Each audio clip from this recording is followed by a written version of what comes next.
One scientist says he thinks he knows a way to stop global warming or to at least retard its effects. His idea is pretty close to my idea, but not quite. But let's find out what he has to say about it. Evil must be punished. Alrighty, I'm at foxnews.com, science section. Top scientist stirs up oceans, stop global warming. Thursday, September 27, 2007, by Andrea Thompson. Headline, add a new one to the list of somewhat zany suggestions to counteract global warming. Only this time the idea comes from the Yeah guy. James Lovelock, environmentalist, futurologist, and creator of the Gaia hypothesis and its view of Earth as a huge organism, proposes that we help the planet cure itself by artificially ramping up ocean mixing, which would stimulate the growth of carbon-munching algae, thereby sinking more carbon dioxide into the ocean.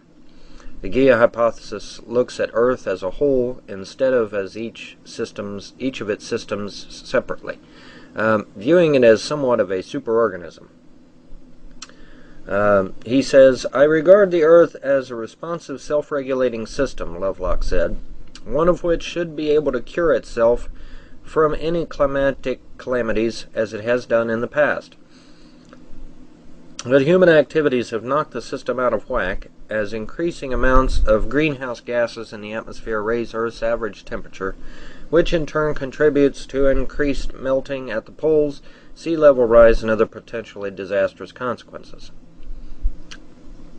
While some think that we still have time to stem the tide of rising carbon dioxide levels, Lovelock is less optimistic.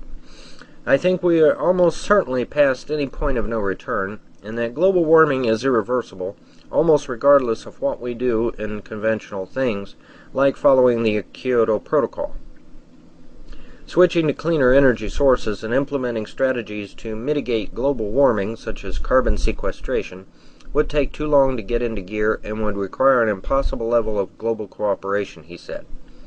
Instead, he thinks that we need to give the Earth a way to help cure itself.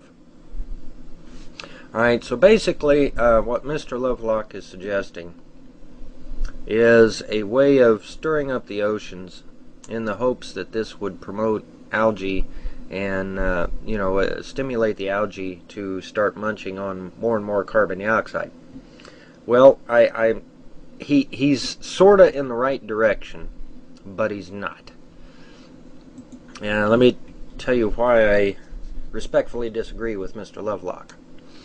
Alright, first of all, Mars is getting warmer too. Alright?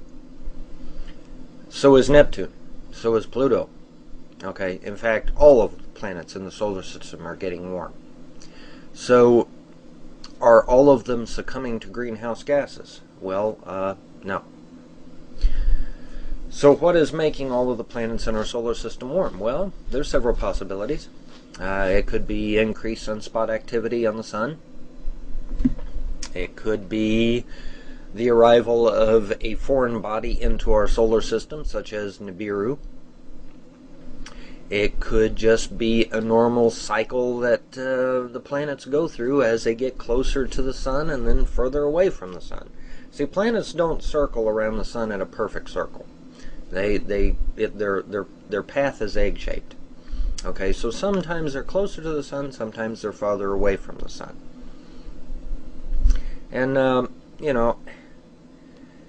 he's yet another person that has succumbed to this idea that, oh, it's the humans. No, it's not the humans. Do I know what it is? Well, it's one of those possibilities, but it ain't the humans. I don't think humans could significantly affect a planet in that way. I guess if everybody sneezed at once, we might be able to shake the Earth a little bit, but I seriously doubt it. No, this is happening to all the planets in our solar system.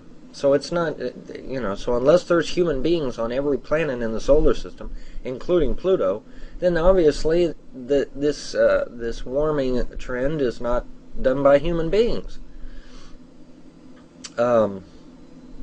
My idea of regulating the planet would be to get fat cats like David Rockefeller, Lord Rothschild, and all these other rich elites to take their trillion, quadrillion, billion, million dollars and build pipelines from the ocean to, say, the African desert, to, say, the desert in Texas, and to literally pour ocean water on these deserts, minus the salt, and make them grow.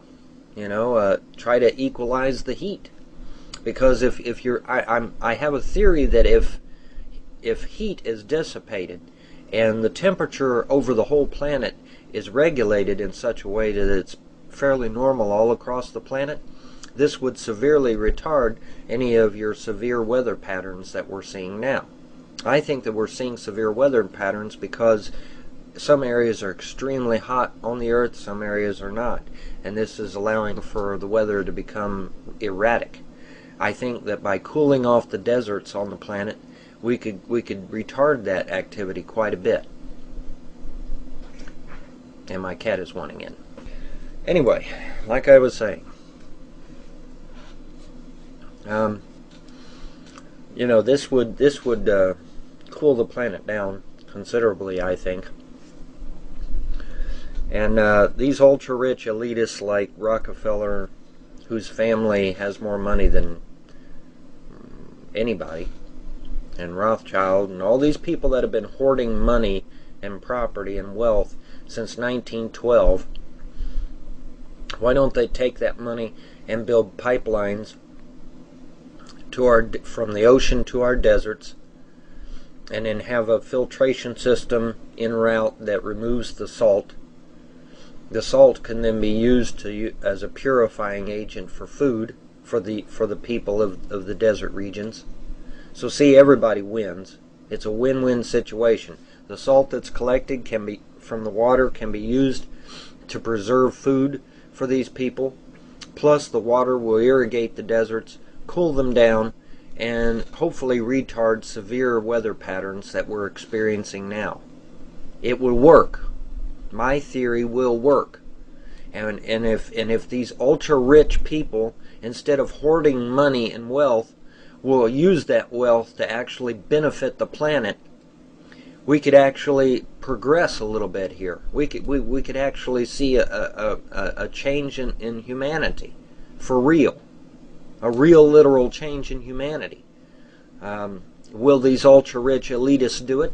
Hell no, because they ain't interested in the rest of humanity. They're interested in themselves. But it's a nice idea. But anyway, that's my solution to cooling off the planet and getting rid of a lot of these severe weather patterns, is by doing that. I think that would go a long way. If you've got stable